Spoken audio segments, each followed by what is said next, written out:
আমরা এই কাজটা শুরু করছি। তারপরে বাকি বছরে তো সিটি কর্পোরেশনের থেকে ধরেন কয়টা বিল্ডিং বাকি হতেছে, আমাদের ব্যক্তি প্রাইভেটলি যে বাড়িঘর ওনারই বাড়িঘর মানে উঁচু করে এবং তার ধরনের শহর কিন্তু ডেভেলপ হচ্ছে। তো যার কারণে আমরা আসলে এটা ইচ্ছাগুলো বন্ধ করে রাখাটা অনেক দূরও হয়ে যায় আর কি।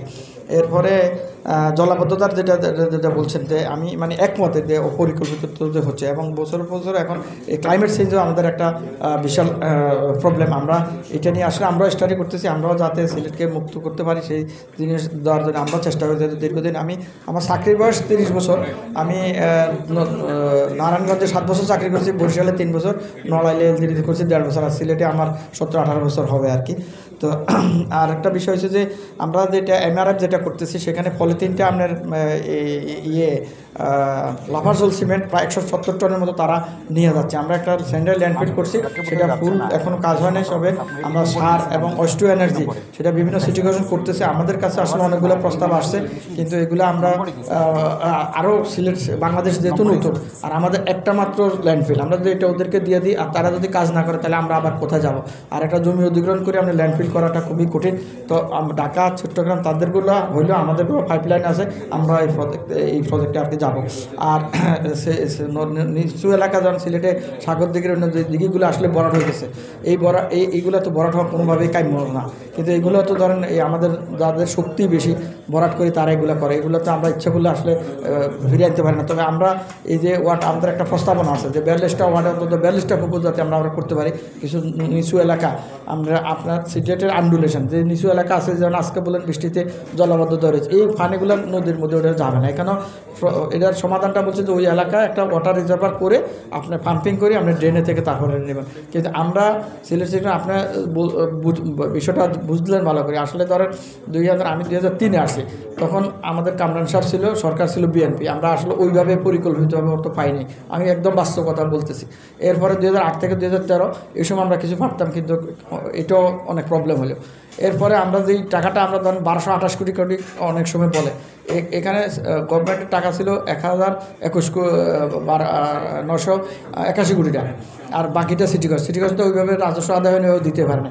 আর ওই টাকা দিয়ে ধরেন আমরা রাস্তা, ড্রেন, কালভার্ট, আমাদের এই যে সুনামগঞ্জের যে ড্রেন, আমাদের সাপ্লাই যে ড্রেন, আমাদের টিলাগড়ের যে ড্রেন, আলমপুর, এই মেইন বাজারের যে ড্রেনগুলো, এগুলো কিন্তু আমরা ওই টাকারে আমাদের অন্তর্ভুক্ত। আমরা এই যে রমজানে একটা ড্রেন করছি যে নুরজান ক্লিনিকের সামনে, রাস্তার পূর্ব পাশে ড্রেন আছে, পশ্চিম পাশে, কিন্তু ইনসাফিসিয়েন্ট হওয়ার কারণে আমরা মাঝখান দিয়ে আবার একটা করছি, কিন্তু এটা করার কারণে এখানে আপনার পানিটা জমে নাই। তো আমরা ঢাকা ওয়াসা এবং বিভিন্ন লোকদের নিয়ে আমাদের সমস্যাটা কোথায় আসলে আমরা সেটা চিন্তা করতেছি। এখন যেটা বললেন যে একটা ইন্টিগ্রেটেড হয়তো আপনি যেটা বলছিলেন যে এটা শুধু সিলেট সিটি করে একটা চিন্তা করলে হবে না, কারণ উত্তর দিক থেকে পানি আসবে, সব দিক থেকে পানি আসবে। এই পানিটাকে আর একটা মাঝখানে সিটি করছেন একটা অংশটুকু, এটাকে আপনি প্রোটেক্ট করতে গেলে আপনি যদি ঢাকার মতো ডিএনডি বাঁধ চতুর্দিক দিয়ে বাঁধ দিলেন, বাঁধ দিয়ে এরপর আপনি পানি যদি ঠিকমতো না সেচতে পারেন, তো সেই কাজটা করার মতো সিটি কর্পোরেশনের কি কত ফান্ড আছে না ক্যাপাসিটি না কি আছে? অতএব ওই পানিগুলো আপনার হাওর এবং নদী অর্থাৎ water development, city corporation, LGD, সবাইকে নিয়েই একটা ইন্টিগ্রেটেড সলিউশন না করলে আমরা এখান থেকে মানে উন্মুক্ত হতে পারবো না। আর আপনার যে দুটা এটা বলছেন এটা ঠিক আছে, পানির লাইন নেওয়ার পরে আমাদের তো সাথে সাথে কিন্তু আমরা অনেকগুলো করে হয়তো 2-4টা থাকে না। আর উপশহরে যেটা বলছেন যে মেইন রোডের মাঝখানে যে অংশটা, কিন্তু এটা কিন্তু আমরা ঠিক করছি। এক্সটেনশন এরিয়া আসলে অনেক সময় এটা আমরা কিন্তু চাই নাই, কারণ ওখানে যে ধরনের ট্রান্সপোর্ট ভেহিকল চলে এটা এক্সটেনশন করার কোনো প্রয়োজন ছিল না, কিন্তু কাউন্সিলরদের জরুরি ইয়েতে এটা হয়েছে। এখন খোয়া পালানোর পরে আবার যখন কারে বৃষ্টি আসে এটা আসে, আর বৃষ্টি হলে তো উপশহর, এখন আপনি বলেন উপশহর আমাদের পুরো রাস্তা রেস করে দিতে হবে, আরসিসি করতে হবে, নাহলে আমাদের কার্পেটিং সিল্কটা আপনি যতই করেন বিটুমিন এই পানিতে থাকলে এটা টিকবে না কখনো। তো এই কারণে মানে আমরাও তো বাস্তবগত অনেক কাজ আমাদের ইচ্ছা মতো করতে পারি না, তারা তাদের জনপ্রিয়তা বাড়ানোর জন্য ইঞ্জিনিয়ার মতামত করে এটা করে দিয়ে দিল, কিন্তু এত তো ড্রেন টু ড্রেন এত রাস্তা আসলে লাগার কথা না আর কি। তো এই জন্য দেরি হচ্ছে আর কি। আমরা তো প্রিপারেশান নিয়েছি, বৃষ্টি আবার বিভিন্ন কারণে আর কি এটা হয় আর কি।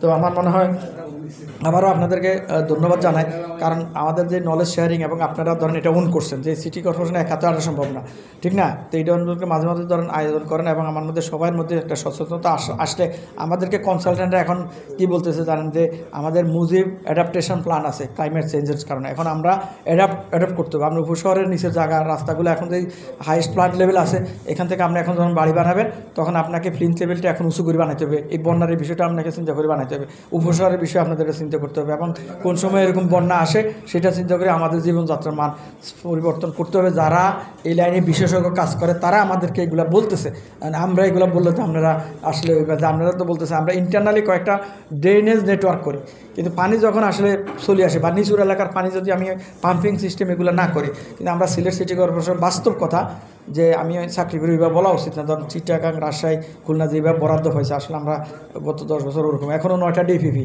আমাদের ওখানে আছে। তো আমরা চেষ্টা করতেছি, আমাদের মাননীয় বর্তমান যে মেয়র আছে আনোয়ার যদি উনি খুবই অ্যাক্টিভ, উনি চেষ্টা করতেছেন, আমরা যদি ঠিকমতো মানে ওনার আশা অনুযায়ী পাই তাহলে অবশ্যই আমরা একটা উন্নত বা একটু আমাদের ইমপ্রুভ করতে পারি, জলবদ্ধতা ইনশাআল্লাহ অংশ কমাইতে পারবো আর কি।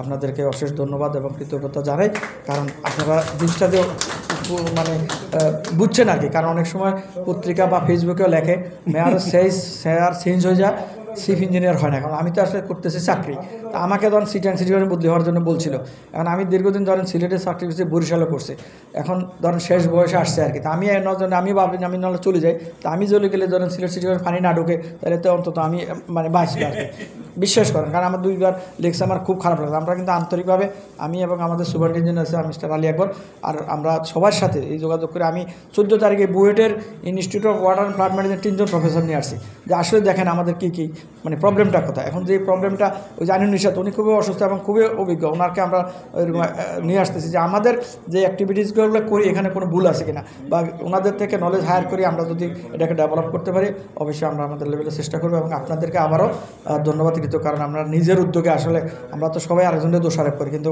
আমার সীমাবদ্ধতা আপনারা তো নিজেরটা বুঝছেন। এইভাবে যদি আমাদের সবাই আসলে আগে আসে তো আমার মনে হয় এখান থেকে আমরা বের হতে পারি। আপনাদেরকে আবারও অশেষ এবং ধন্যবাদ কৃতজ্ঞতা জানাই আপনারা এই সময় উপযোগী এই সিদ্ধান্তটা নেওয়ার জন্য আর কি। জি, আসসালামু আলাইকুম।